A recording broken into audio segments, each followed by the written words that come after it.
begging for a leader. Just kidding. It's decentralized. There's no leadership. Welcome to crypto. Okay, Moxie Marlinspike, a big dicker in the software community, creator of Signal, was CEO for a while, recently stepped down, released an epic blog post dogging on Web3, dogging on mostly on NFTs, not even Web3 and crypto in general. Well, crypto in general too. Anyway, this thing went viral. A lot of people were talking about it. I think it's a great post. I think there's a lot of great points in here. And Vitalik Buterin, the creator of Ethereum, the best smart contract platform out there, the kind of leader in that, had a few responses to it. And I think both, it's great discussion. Let's fucking dive into it. I know it's been a micro minute, so let's dive in. It's been a while. Okay, here we go.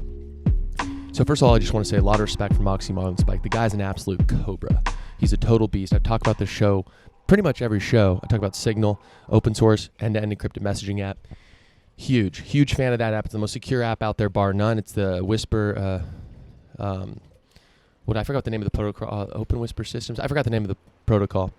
Anyway, that's what WhatsApp uses, the biggest messaging app out there, responsible for more end-to-end encrypted messaging than anything else on the planet. So a lot of respect. Moxie doesn't just talk the talk. He's an amazing developer, and as we'll see, he released a couple epic. It's funny, he dogged on the Web3, made a couple kind of epic projects around it. It was like, yeah, I'm just gonna build a couple things because I'm that good, and then I'm just gonna take a giant dump on everything you guys have been talking about for the past 3 years. It's a fucking beast. A lot of respect for this guy.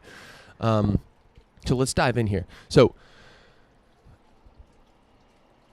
he has a few issues here that he takes. And I'm gonna go through. I'm just gonna go through, give his piece. I'll have a couple comments on here as we go, but I kind of want to give his piece. But generally, just he talks. So his post is called, I suggest you read it. It's very well written. It's called Web3 First Impressions. It's on moxie.org, his website. He's mostly talking about NFTs. Now, Web3 is bigger than that. We talk a lot about on the show about, there's projects like Numerai. There's projects like the Ethereum name system, which is a very popular one. It's taking DNS like web, .org, .com, whatever, .eth. It's creating a decentralized version of that, which is a really cool project. There's decentralized finance, which is really cool. Put your USDC in a smart contract, and it earns interest. And it's non-custodial. You can take it out whenever you want. It's very clear how it's working. You can move it instantly. There's a lot of cool stuff in this space. And he focused really on NFTs. Now, NFTs, I'm like, listen, there's cool stuff here. That NFT doesn't mean one thing. NFT doesn't just mean digital art. People think, NFT, right-click, save as JPEG. It's like, why is that valuable? NFT is non-fungible token. NFT is a broad category of things in crypto. Mostly, there's a lot in the art space right now. So I get that, Bored Ape Yacht Club and... God, what's the other one? There's some others, but there's a lot of. It just means non-fungible token. That just means that each token is different from the other, right? It's unlike Bitcoin. It's fungible. One Bitcoin's the same as another Bitcoin. So it's a very broad thing. So anyway, he focuses very narrowly on NFT, and I'm like, Brohim, you're just talking about the latest. You're just talking about what's hot right now. You're not giving this a fair shake, in my opinion. Okay, now let's talk through this, and I'm going to quote a lot of what he says because it's just really fucking solid stuff here. Again, I recommend you read it, but I'm going to give you the highlights. So let's go into it. Well, first of all, the couple projects that he built. The first one he built was autonomous art, which is kind of a cool thing. So the cost of making a visual contribution increases over time. So it's basically it's an image that you can contribute to over time.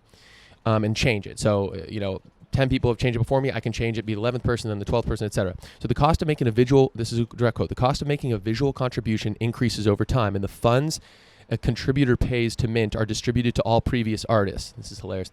Visualing this financial structure would resemble something similar to a pyramid shape. The guy's a cobra. Much respect. And actually, there's been 470 ETH that have been paid into this thing. The guy's trolling it, and 470 times... 2,000? No one's done that math. It's like a million. Wait. Yeah. What is that? $1 million?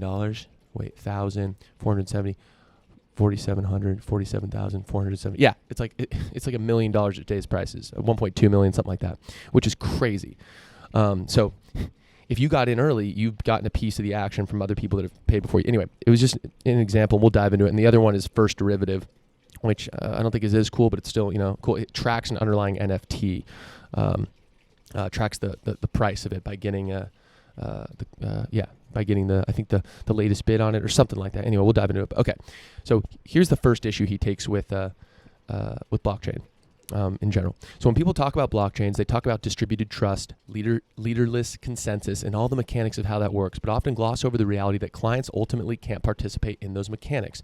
Clients meaning like your phone or your computer as it actually interacts with blockchain. He goes on, for example, whether it's running on mobile or the web, a dApp like Autonomous Art or First Derivative needs to interact with the blockchain somehow in order to modify or render state the collectively produced work of art, the edit history for it, the NFT derivatives, etc. That's not really possible to do from the client, though, since the blockchain can't live on your mobile device or on your desktop browser realistically. So the only alternative is to interact with the blockchain via a node that's running remotely on a server somewhere. A server, but as we know, people don't want to run their own servers. As it happens, companies have emerged that sell API access to an Ethereum node they run as a service, along with providing analytics, enhanced APIs they built on top of the default Ethereum APIs, and access to historical transactions, which sounds familiar. He's talking about that's what cloud computing is. No one wants to run their own servers. Amazon, Google, Microsoft do it for you. At this point, there are basically two companies. Almost all dApps use either Infura or Alchemy in order to interact with the blockchain. In fact, even when you connect a wallet like MetaMask to a dApp, and the dApp interacts with the blockchain via your wallet, MetaMask is just making calls to Infura. These client APIs are not using anything to verify blockchain state or the authenticity of responses. This was surprising to me. So much work, energy, and time has gone into creating a trustless distributed consensus mechanism, but virtually all clients that wish to access it do so by simply trusting the outputs from these two companies without any further verification. It also doesn't seem like the best privacy situation. Imagine if every time you interacted with a website in Chrome, your request first went to Google before being routed to the destination and back. That's the situation with Ethereum today. All write traffic is obviously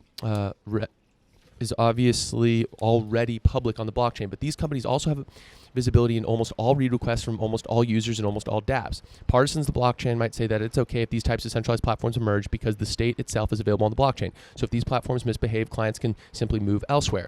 However, I would suggest that this is a very simplistic view of the dynamics that make platforms what they are. So I learned something here. I didn't know. I use MetaMask, one of the wallets. I use a bunch. Well, not a bunch. I use a couple, I think. Yeah, two. And I've played with some, but I didn't know MetaMask was actually just making calls to Infura. I thought they were doing, I guess I never really thought about it, which is, I think, to his point. So good on you, Moxie. And we'll dive into this, but something this ignores is light clients. So this is something that's Vitalik will speak to, but there is progress being made to give you the ability to interact directly with the blockchain, talk directly to the blockchain, and have some kind of verification locally. So you're not just relying on an API. So let's that's that. I'll leave it at that for now because we'll dive into more of that later. I want to continue with this piece. Okay, the second issue he talks about is the data is not actually being stored on the chain. So there's all that NFT stuff going on, and he's like, well, yes, there's a lot of we're talking about the blockchain. Hell, we're not even using it for a lot of what's actually going on, like on OpenSea, the leading NFT trading platform. So I'm going to direct quote. Here we go. Instead of storing the data on-chain, NFTs instead contain a URL that points to the data. What surprised me about the standards was that there's no hash commitment for the data located at the URL. Looking at many of the NFTs on popular marketplaces being sold for tens, hundreds, or millions of dollars, that URL often just points to some VPS running Apache somewhere. Anyone with access to that machine, anyone who buys that domain name in the future, or anyone who compromises that machine can change the image, title, description, etc. for the NFT to whatever they'd like at any time, regardless of whether or not they own the token. There's nothing in the NFT spec that tells you what the image should be or even allows you to confirm whether something is the correct image. So he built an app that displays, he built an NFT that actually displays differently whether it's on OpenSea, Rarible, or whether you buy it. When you actually buy it, it actually turns into a poop emoji. So the guy's a cobra. He built a whole fucking thing to tell everyone to fuck themselves. So I really respect that. He's got a. That's a good point there. This stuff is not. It's not the actual image. It can be changed later. The thing that the URL actually points to. But yeah, I mean, it's a good point, and I think we'll get there. let's go on here. OpenSea actually took down his NFT that stopped. So OpenSea actually took down his NFT listing that he was selling, which showed it was different on, which is just hilarious. It's like, wait, I thought this was all permissionless. Like you can just do whatever you want. No one can shut you down. But OpenSea, it said it violated the terms of service, which is hilarious. So, and then the NFT did not show up in his MetaMask wallet because the MetaMask wallet actually just hits the OpenSea API to actually display an NFT. And so it's like, well, isn't the whole point that I own this and no company can tell me to fuck myself? Well, actually, unfortunately, they did, and he couldn't see his NFT, at least, from MetaMask's perspective, because that's hitting the OpenSea API to show NFTs. So interesting point there.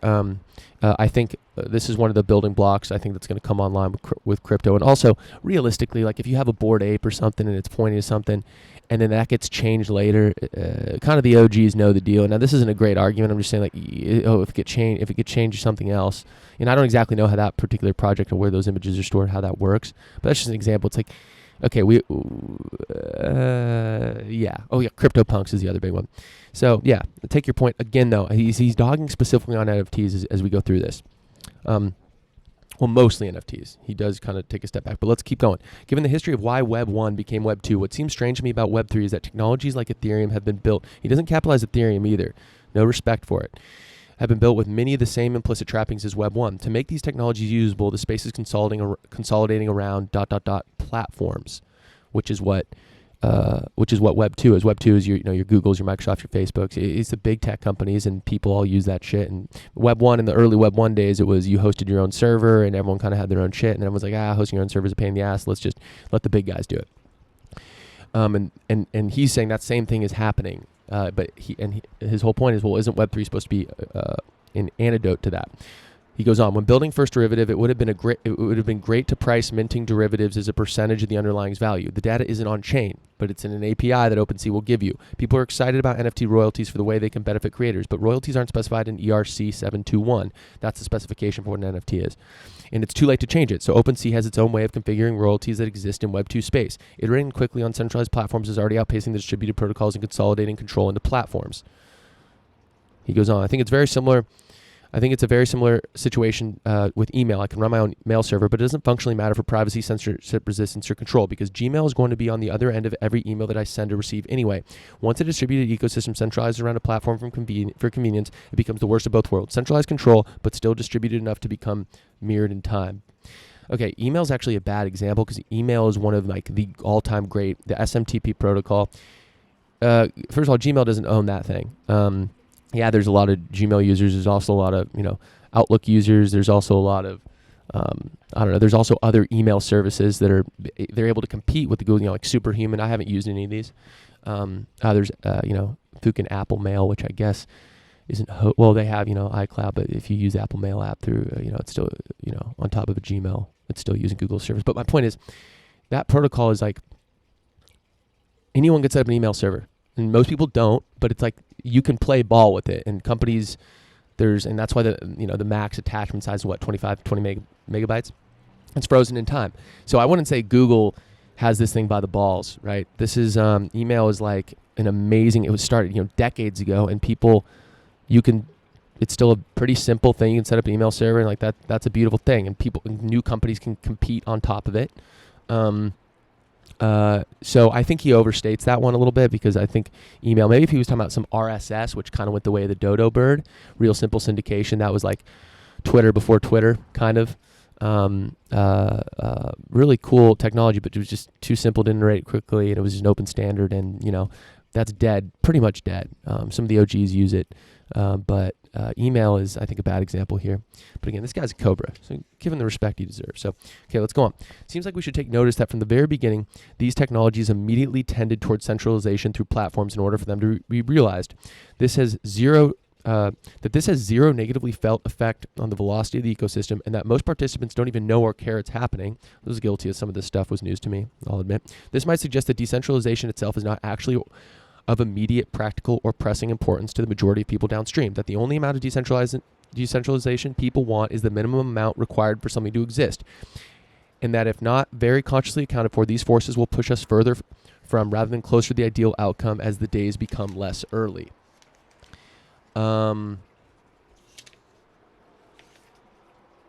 Okay, bro. Yeah.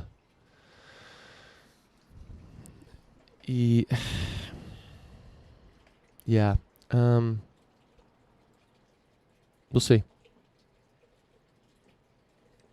It's tended towards centralization to platforms. Yeah, we'll see. Yeah, it's let's go on. Let's let that sit for a second. And let's, because I kind of want to wrap it. He wraps up with, he thinks there's two ways we can change our relationship to technology. Now, we should accept the premise that people will not run their own servers by designing systems that, by the way, he keeps saying servers, and Vitalik talks about this. You don't need to run your own Fukin server to interact with the blockchain. And we'll talk about light clients, but it's also like, it doesn't have to have full uptime. Like, you could, theoretically, you could run a full node and it doesn't have to be on all the time. You can then just sync it, run it, and then interact with it that way. That's the most secure if you have the full node, full history of the blockchain. And now, depending on the blockchain, it's it can be a while to sync that, like, weeks even. Bitcoin takes about like a day or something, I forget, depending on the internet connection. But yeah, and he's also just completely, I consider Bitcoin a Web3 technology. He's completely ignoring Bitcoin. Why are you dogging, like, Bitcoin has staying power. Bitcoin is part of, in my opinion, I mean, that is Web3. That's digital verifiable ownership. And he just doesn't even reference it, even though that's definitely made waves, definitely been progress, especially in countries where they can't trust the banking system. Now, okay, so he says, we should accept the premise that people will not run their own servers by designing systems that can distribute trust without having to distribute infrastructure. This means architecture that anticipates and accepts the inevitable outcome of relatively centralized client-server relationships, but uses cryptography rather than infrastructure to distribute trust. So I like this. It's actually reasonable. So let the servers be the servers. Let that happen. But use like local keys, cryptography locally to verify transaction, make sure what's going on the server is actually legit. Okay, so right on. That's fairly reasonable. Now, I'm not a cryptographer. This stuff is fucking really deep, so that's but it's a reasonable thing to say. I can tell you that. Okay, we should try to reduce the burden of bill. Okay, then the second thing, I'm like, bro. So I'm gonna read it in full, and then I'm literally gonna strato him. God bless you, Moxie. We should try to reduce the burden of building software. At this point, software projects require an enormous amount of human effort. Even relatively simple apps require a group of people to sit in front of a computer for 8 hours a day, every day, forever. This wasn't always the case, and there was a time when 50 people working on a software project wasn't considered a small team. As long as software requires such concentrated energy and so much highly specialized human focus, I think it will have the tendency to serve the interests of the people sitting in that room every day rather than what we may consider our broader goals. I think changing our relationship to technology will probably require making software easier to create, but in my lifetime, I've seen the opposite come to pass. Unfortunately, I think distributed systems have a tendency to exacerbate this trend by making things more complicated and more difficult, not less complicated and less difficult. So he thinks software is harder to create than it's ever been. Talk to your one recent app that's gone viral on iOS. Lock It. Single dude created that thing and it went fucking viral. It's actually never been easier to build software. I see it every day in what I do. I see it every day how a one-man army, a one-woman army can literally fucking work wonders. With the amount of tools that are available, you can run your own fucking backend. You can, GraphQL is a great example. Firebase is another example. There's the amount of tools you can have at your disposal. You can launch an infinitely scalable application by yourself. You could not do that 20 years ago, bro. Like, come on. To say that it's harder now, I just don't buy that at all. And also, yes, there's big teams around software because the software is also getting infinitely more complex. Like, the apps you use today versus 20 years ago are so much more complex. Of course you need more people. That's how it works. But guess what? A team of 50, yeah, it's a big team. Guess how many users that team of 50 serves? A team of 50, like WhatsApp, I think had 50 employees, served 1 billion users, some crazy number like that. What other world besides software that you can even remotely serve that many users? You can't. It's impossible. That's why software is unbelievable. It's the infinite fucking leverage. With a small amount of team, a great idea, you can fucking do an insane amount of, serve an insane amount of users. So I just don't buy that. I don't buy that for a second. But let's go on. Okay, I want to go on to Vitalik's response. So Vitalik had a great response on Reddit. He shared it out. He's great. It's great talking because people will just dog him. He'll respond. Just cool, calm, and collected. Okay. So he thinks the word server is not helpful helpful here. So there's a few different ways to connect to the blockchain. He gives 8. So 1, use a Binance account. So use a crypto exchange, use Coinbase.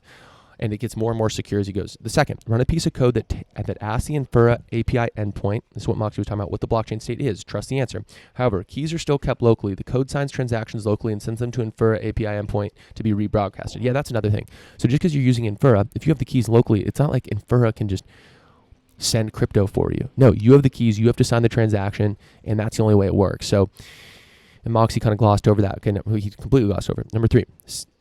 So same as the previous, but the code also runs a light client to verify the signatures on the block headers and uses Merkle proofs to verify individual account storage data. Number 4, same as number 3, but the code talks to n different API endpoints run by n different companies, so only one of them need to be providing honest answers for the connection to be reliable. Number 5, same as number 4, but instead of pre-specifying n API endpoints, the code connects directly to a P2P network. Number 6, same as number 5, but the code also does data availability sampling and accepts fraud proof, so it can detect and refuse to accept blocks that are invalid. Number 7, run a fully verifying node. Number 8, run a fully verifying node that also participates in mining and staking. So there's different levels, and that's a beautiful thing about the crypto world. There's, depending on what security you want, you can do different things. There's some flexibility there. So I think that's a great rundown. And he goes on, indeed, the whole reason why blockchains are the future of decentralization and self-hosting is not that running a server that stays online 24/7 is even harder than 8, which is, if your staking node is on 8, the 8 example he gave was run a fully verifying node that also participates in mining and staking. And if you don't know, if you're running a fully verifying node on Ethereum, that means that you have like the full history of the blockchain. I think, what is it, couple terabytes or something. It takes a while to sync up. You wouldn't be running this just on your laptop, certainly not your phone. You could run it on a laptop depending on how beefy your laptop is, but call it what it is. It's like, your average user is not going to fucking do this. That's why there's light clients. Okay. If your staking node is online only 95% of the time, you're fine. If your website is online only 95% of the time, that presents a serious annoyance for the user. So your uptime, it's not the same as running your own server. It's just not the same. We riffed on that earlier. Okay. Here he goes. Moxie's critiques in the second half of the post strike me as having a correct criticism of the current state of the ecosystem, where 1, 2, 7, and 8 are the only things that we have working code for, but they are missing where the blockchain ecosystem is going. There's already teams working on implementing 3, 4, and 5, and active research on making 6 happen. These efforts, contrary to Moxie's claim that there's little cryptography involved in crypto, correct about much of what's happening to them, are heavily based on some of the most cutting-edge and advanced cryptography out there. Verkle trees, ZK snarks of the EVM, BLS signature aggregation, and so on. There's a lot of cool cryptography stuff. Yeah, zero-knowledge proofs is one of them. I don't know what BLS signature, I don't know what Verkle trees are, but zero-knowledge proofs, really cool. You can verify, easily verify a bunch of transactions with you can verify that a transaction happened without knowing, with having zero knowledge of what happened. You can just know that it was accurate, that it happened, that whatever happened, like person A Alice sent money to Bob. You know that it happened, but you can verify that it happened, but you don't know exactly what happened. You don't know if Alice sent Bob $1 or $100. That's a breakthrough. That is an absolute breakthrough. Just like end-to-end encryption is a breakthrough. Public cryptography is a breakthrough. This is another breakthrough. So shit is happening in the cutting edge of cryptography is in the crypto space right now, full stop. Anytime I hear about the cryptography, again, I'm not a cryptographer, but anytime I hear about fucking cutting edge shit, it's all in the cryptocurrency world. Okay, he goes on. As for my theory about why this hasn't happened yet, I would say a lot of it comes down to limited technical resources and funding. It's easier to build things the lazy, decentralized way, and it takes serious effort to do it right.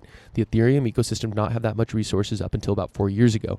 Of course, 4 years ago, the ecosystem did start to have a lot of resources, but the new projects are slow to ramp up, and the centralized workarounds have had years of a head start. One thing that makes them ramp up even slower is the chain of dependencies.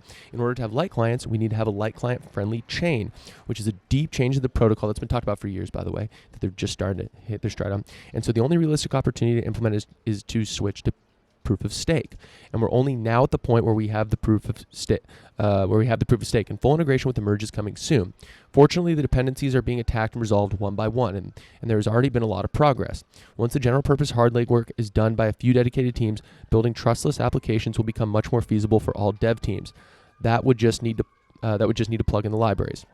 He goes on. So I think the properly authenticated decentralized blockchain world is coming and is much closer to being here than many people think.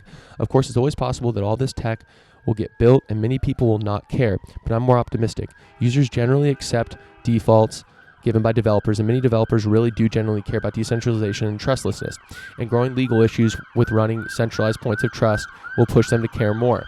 Decentralized options that users reject today, running a full node, really are quite difficult today. So it's understandable that users are sticking to the more centralized options that at least they can easily use.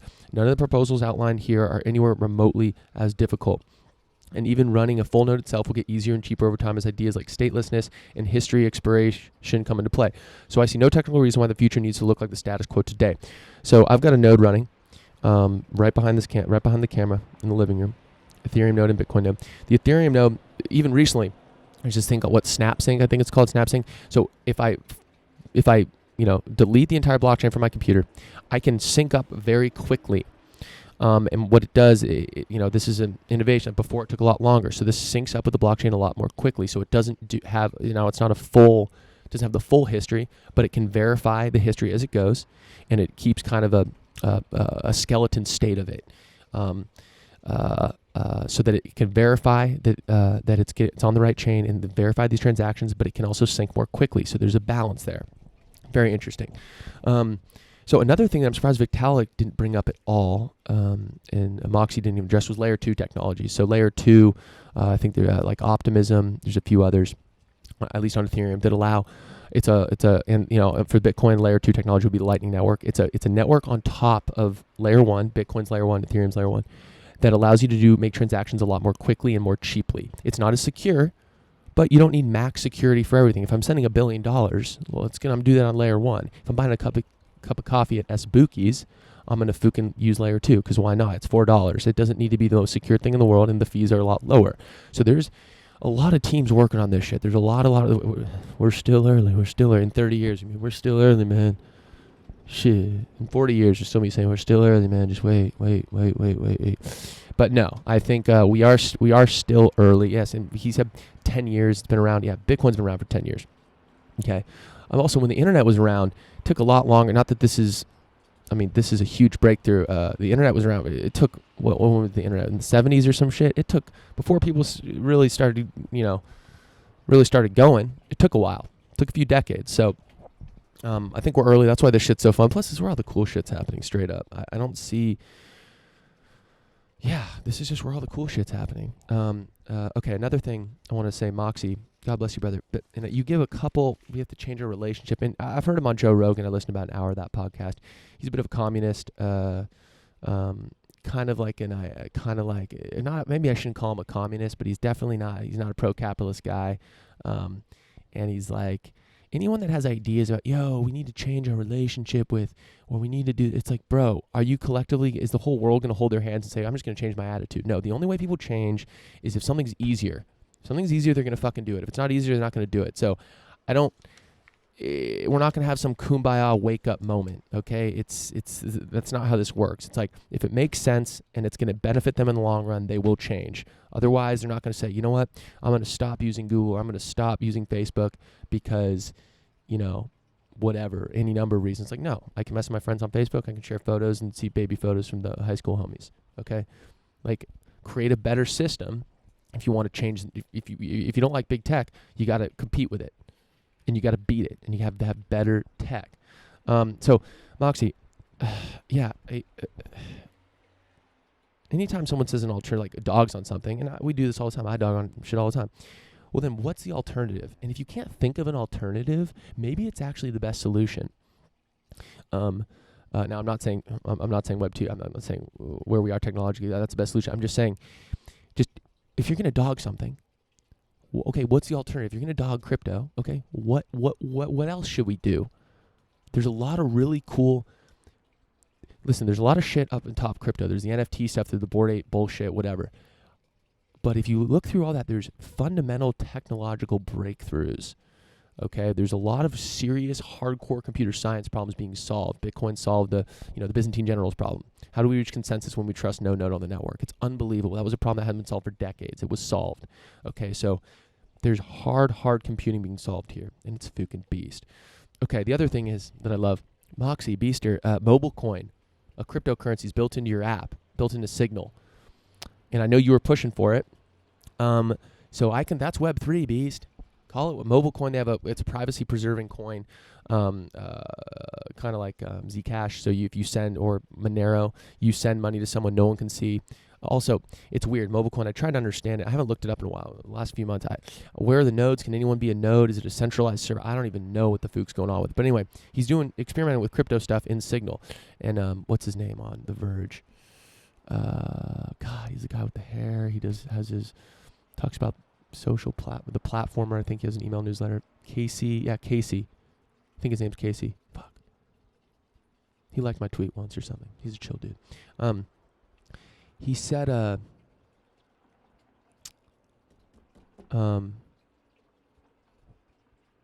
he was actually saying that Signal's got to be careful putting payments in their shit because it's going to give regulators an excuse to shut down the most secure messaging app. Like Signal's already, they're a unicorn. Not unicorn as in they're worth $1 billion. They're a nonprofit. I'm a supporter. God bless you, Moxie. One love. Hey, bro. You know I say this out of all due respect, bro. You've done probably a quadrillion more than times that I've ever done in technology space. So, hey, thank you for your service. But I love you, so I'm going to dog you because I want you on our side. Because where is our leader? Dwayne The Rock Johnson, such a beast. Okay, that's kind of the deal, people. That's the deal. That's all I got to say. It's an interesting piece. Also, the markets have been down. That's chill. We don't really talk about price on the show. Nothing fundamentally has changed. And if nothing fundamentally has changed, don't worry about it. This is all epic. It's been a while since I've done this. I'm building up systems coming online. I'm building up new systems in my life and just trying to work out the scheduling. Was able to rip this. This was beast. Okay, my name's Dick C. Lucas on Twitter. You know the deal. No gradient. This is the No Gradient Podcast. Search No Gradient wherever you get your podcasts. Also on YouTube. I don't even know how you find me on YouTube. Like, you think you can search Dick Lucas No Gradient, it'll come up. And I'll have links in the show notes on the podcast. So it's all chill. It's all good vibes out here anyway. Instagram, Dixie Lucas. I'll just post a photo of my mug whenever I release a new episode. You guys have been chill. Everyone's just been listening really intently to this show. Just no one's talking up and kind of all that. So I appreciate that. Kind of thanks for just listening. Thanks for vibe checking. Thank you for the homies that text me and be like, yo, where's the pod at? I was always coming back. I just had to build systems, and I appreciate you hitting me up. What has it been, 2 months? Fuck, it's dark. The holidays blitzed me. New systems came online. My boy moved back to town. Shout out Billy. So it's all beasties. Where is our leader? Okay, thanks everyone. This was a freight.